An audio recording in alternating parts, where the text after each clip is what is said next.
ಇವತ್ತು ಹೊನ್ನಾಳಿ ಮತ್ತು ನೇಮಿತಿ ಅವಳಿ ತಾಲೂಕುಗಳ ರೈತರ ಸಮಸ್ಯೆಗಳ ವಿಚಾರದ ಬಗ್ಗೆ ಕರ್ನಾಟಕ ರಾಜ್ಯ ರೈತ ಸಂಘ ಹಸಿರು ಸೇನೆ ಹಾಗೂ ಒಕ್ಕೂಟದಿಂದ ನಾನು ಹೊನ್ನಾಳಿ ತಾಲೂಕಿನ ಅಧ್ಯಕ್ಷನಾಗಿ ಕೆ.ಸಿ. ಬಸಪ್ಪ ಅರಬಗಟ್ಟೆ ಈ ರೈತರಿಗೆ ಒಂದು ಸಂದೇಶವನ್ನು ಕೊಡಲಿಕ್ಕೋಸ್ಕರ ಇವತ್ತು ಒಂದು ಸಭೆಯನ್ನು ಕರೆದಿದ್ವಿ.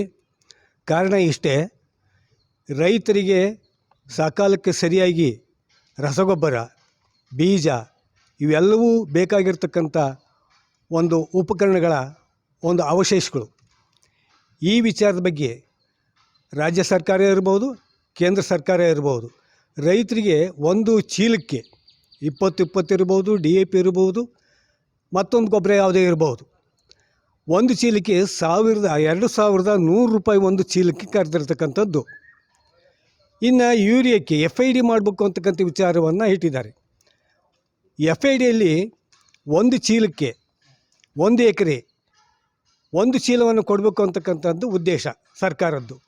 ಆ ಕಾರಣ ರೈತರಿಗೆ ಭಾಳ ಪೆಟ್ಟು ಬೀಳ್ತಾ ಇದೆ. ಇದು ಆಗಬಾರ್ದು.